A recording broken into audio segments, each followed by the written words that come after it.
If I told you I was going to play a solo on rhythm changes based purely on the cliche voice leading patterns in that song form, you might expect to hear something like this.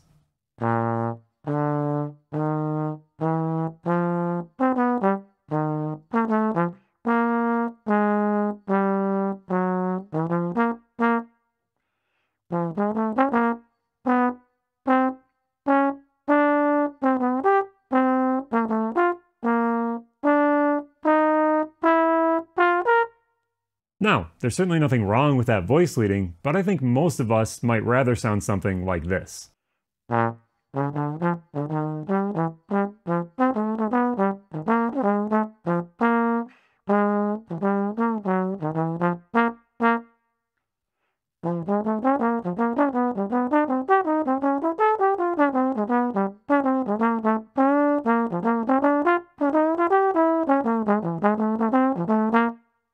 Believe it or not, both of those examples use the same voice leading patterns as sort of the foundation of the melodies that are being created.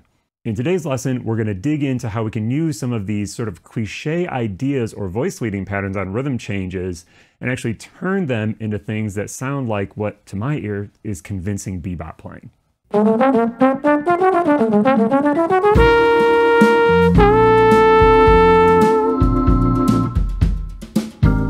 All right, everyone, thanks for tuning in today. I am Sean Bell here on the YouTube channel talking about some jazz trombone improvisation stuff.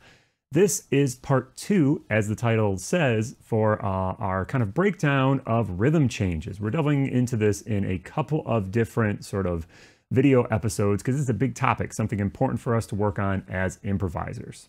If you haven't checked out part 1, I put a link down in the description. In that video, we build some foundational things with like playing good rhythms and just playing nice melodies using pentatonic scales and really thinking, am I swinging in this style? None of the stuff we talk about in these future lessons really matters if those things aren't there. We've got to have great rhythm, we've got to have great feel, we've got to have great melodies. Today, we're going to talk about how we really start getting our change playing together on this form. This is a great place to really work on our change playing, and we're going to do so in a way that does not rely on licks or vocabulary. Now, if you watch this channel, you know that I'm a big fan of working in this way. Vocabulary, I think, is one of the primary ways that we learn as improvisers. However, on rhythm changes here, I think it's useful for us to try to work in a non-vocabulary basis sometimes to really build that ability to build great eighth note lines. As always, if you want a little more support practicing some of these concepts that we talk about in today's lesson, check us out in the virtual studio. You can find the link down in the description. There you can access a handout with all this material plus some additional material and an additional practice video where we work through some of these concepts with a metronome, with a play along, different keys, all that type of good stuff. So let's dig into today's content. So as I mentioned in the introduction, we're talking about cliches today. And I think cliches can kind of be a dirty word sometimes for some musicians because it makes it sound like we're going to sort of sound like everybody else and not sound like ourselves. But the role of cliches is important. It's not necessarily important that we want to sound like we're playing in a cliche fashion. We want to understand why these elements have become cliches. They're cliches for a reason. They sort of contain so much like truth that everybody played them. In the case of what we're talking about today, that is voice leading. And rhythm changes has certain like typical voice leading patterns as most kind of things that have harmonic function do. And we want to connect with some of those patterns in order to build our lines. For each example, we'll start out by just looking at the voice leading present. Then we'll add a little bit of rhythm to make it a little more swinging.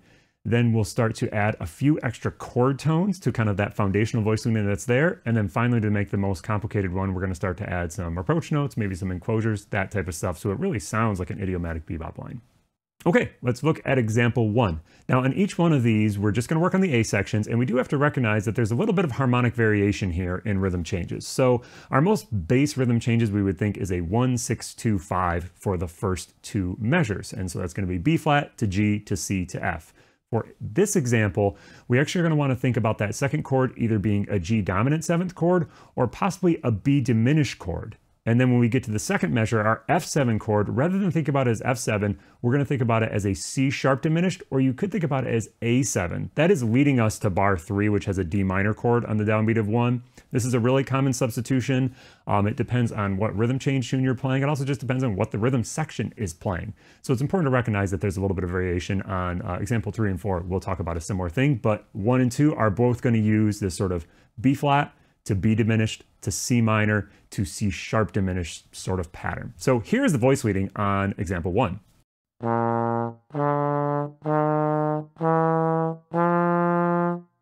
I didn't indicate that it goes to that F, but that is where this goes. It goes up another half step, resolving to that D minor chord. So let's take that idea and move it into a rhythm that's a little bit more swingy, but keeping the notes exactly the same.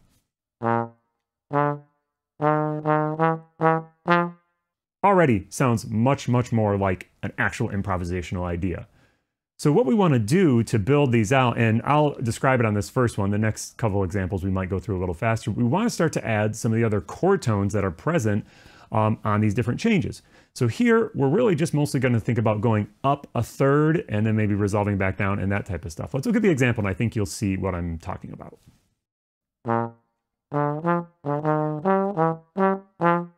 So if we're looking at our musical example, we see we started on the root, and then our next note is just going up to that D natural, just like we did in the most simple version. But then I just added one extra chord tone. I added the F natural, which is the flat 5 of that B diminished chord.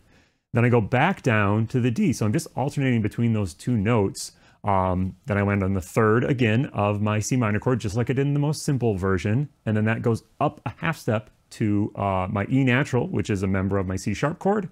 And then again, I add a third up, and then I eventually resolve to F like I did. Let's hear that just one more time now that we know a little bit more what's going on.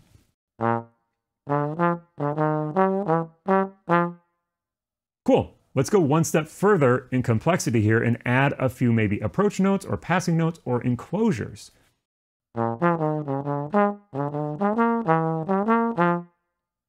Now that's starting to sound like a lot more complicated idea than where we started, but really it's almost all chord tones. There's only one place where I use an enclosure, and that's going from the B flat major 7 chord to the B diminished chord. I enclose around the third of that chord. So I'm above on that E flat and below on the C sharp, and then I resolve to the D in the middle. Working these enclosures is something we might cover with a little more detail at a future lesson. This is a key part of playing changes, of understanding how to manipulate non-chord tones in this fashion. But from there, I really just rely on chord tones after that. I jumped up to the twice flat at 7 for the A flat, and then back down to the third. And then that next measure is just arpeggios. 3, 5, 7, and then 3, 5, 7 again, and then eventually I resolve to the F. This approach is how we want to work these, again, sort of cliche ideas to make them sound a little bit more musical. To my ear, that just sounds like a nice bebop idea versus being like, oh, Sean is just relying on this voice leading that, you know, every jazz musician has played for the last 70 years. I think it really sounds convincing. Let's look at another example. I'm going to go through this one a little bit quicker, but the concepts are going to remain the same. So our bass voice leading is this.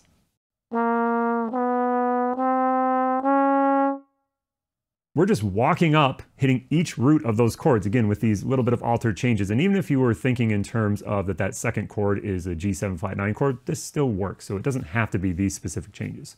Let's add a little bit of rhythm to that to make it swing. Now there's a million different ways you can vary this rhythm, so feel free to, you know, explore here. It's that voice leading that we're really trying to focus on today. Now let's add a little bit of some chord tones in there to kind of make it a more complete line.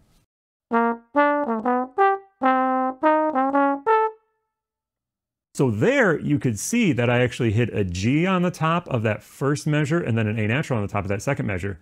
So there, rather than really thinking B diminished and C sharp diminished, I was really probably hearing or thinking a little bit more of the G or the A chord. In all honesty, when I wrote these little examples, I don't know that I really thought about it. I more just heard that line. That is a line that I probably play a lot when I play rhythm changes, and it sounded good, and so I used it.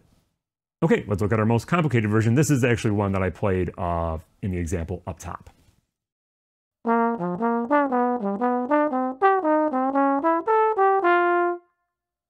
Cool, this one's absolutely classic. It sounds maybe a little bit like the tune Serpent's Tooth, very similar type of ideas here, but it's all chord tones. I'm actually not even adding any enclosures or approach notes. I'm just arpeggiating through those chord tones, and in many cases, I'm really just using triads. It looks like, yeah, I'm using all triads, almost all triads in this case.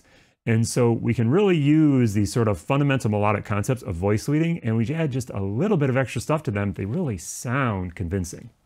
Okay, that was 2 examples through the first 2 bars of the A section. Now there's actually voice leading that would happen throughout this entire tune that you could look for similar patterns on. You know, a lot of times we think about voice leading, we think thirds and sevenths resolving. It doesn't always work that way, but those tend to be the driving force behind a lot of our sort of voice leading ideas here. Let's move to the 5th and 6th bar of this tune. That is where we have the B flat dominant 7th chord, or sometimes we think about that as an F minor 7 to B flat dominant 7th chord, that then resolves to the 4 chord. So that is an E flat chord, and again, we have a little bit of variation that could be possible here.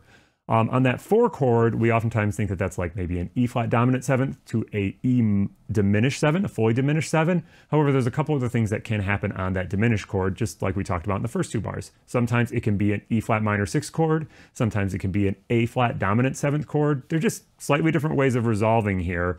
And depending on what tune you're playing, depending on what the rhythm section is playing, there can be just a little variation. The ones that we look at today are going to employ a little bit of both of those. The first one is going to kind of be like it's an E minor 6th chord, or maybe you might think it's an A flat dominant 7th chord. And then the second one is going to be that E diminished chord that I think most of us think is like the most typical choice. Let's check out the most basic voice leading for the first example, or example number 3 in this case.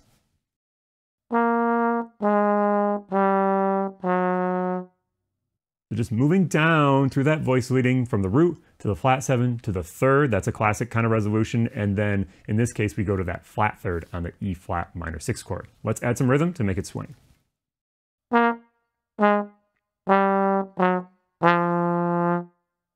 That's kind of a classic little rhythmic chunk there, that big 4 hitting that 4 tight over the bar line. Great little piece of rhythmic vocabulary. Let's add a few moving notes in there, keeping that rhythm somewhat similar just to kind of like flesh out this idea.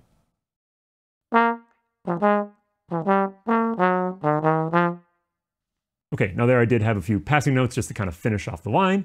And then finally, we're going to add our sort of more elaborate chord tone and enclosure approach to this little harmonic nugget.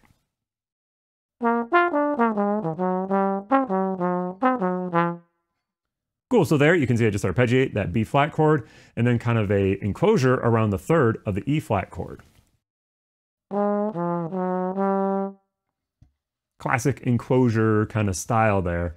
And then I just take my little motive, da, da, da, da, da, da, da, where I jump up each time. So it's 3rd to kind of the flat 7 category of the chord. When we have a minor 6 chord, that 6 kind of like subs out for the 7th. That's a common way to think about it. And that gives us a nice little like consistent melodic gesture there. Okay, finally to example number 4. Now this one is actually the same melody as we started with example number 1. However, the way it interacts with the chords is different. We're on a B flat dominant 7th chord, so we hit the root, the 3rd, and then we go up to the root and then the root on those next 2 chords. And here's where we're using that E diminished chord versus an E flat minor 6th chord. So let's see if all of our ideas from the first one are going to work on this one. So here is the exact same idea for our simple version with rhythm.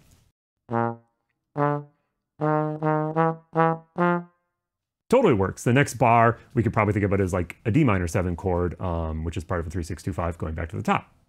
All right, let's look at our medium complicated version and see if that one will still work.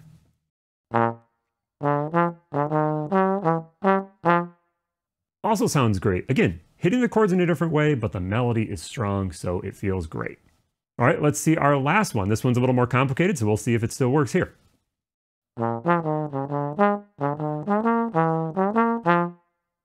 Also works perfectly, and I can tell you that I didn't start out planning it that way, but once I realized I was going to use these 2 little chunks of voice leading, I did kind of make them make sense for both of them. But that's an important thing to remember, that a lot of the ideas we play, it's because the melodies are strong that they're great. Yeah, they relate to the chords, but it's really that melodic content that we want to connect with. Yeah, I mean, it's cool and everything for us to be like, okay, well, in this first bar, when I hit that D to A flat, it's because it's now the 3rd to the flat 7 rather than the, you know, whatever. That stuff is great for us to understand, but at the end of the day, it's all about melody and how this line is shaped that we want to connect with.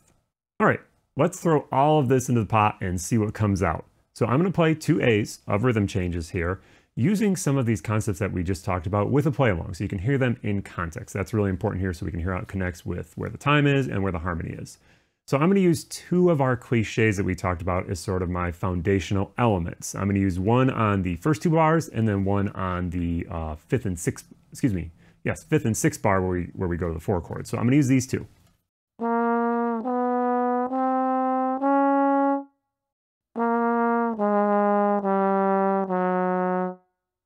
So in the first A section, you'll hear me use those ideas exactly as we did in the examples we just played. So I'm going to play like the simple version where we just added rhythm to make those ideas swing a little bit more. I'm going to play some other stuff in there as well to make it a complete chorus or complete A section, but you're going to hear those ideas very clearly. In the second A section, I'm going to elaborate on them a little bit in similar ways that we talked about, but not exactly the same. So we'll see if you can hear some of this stuff as we play through these couple of A sections with the rhythm section.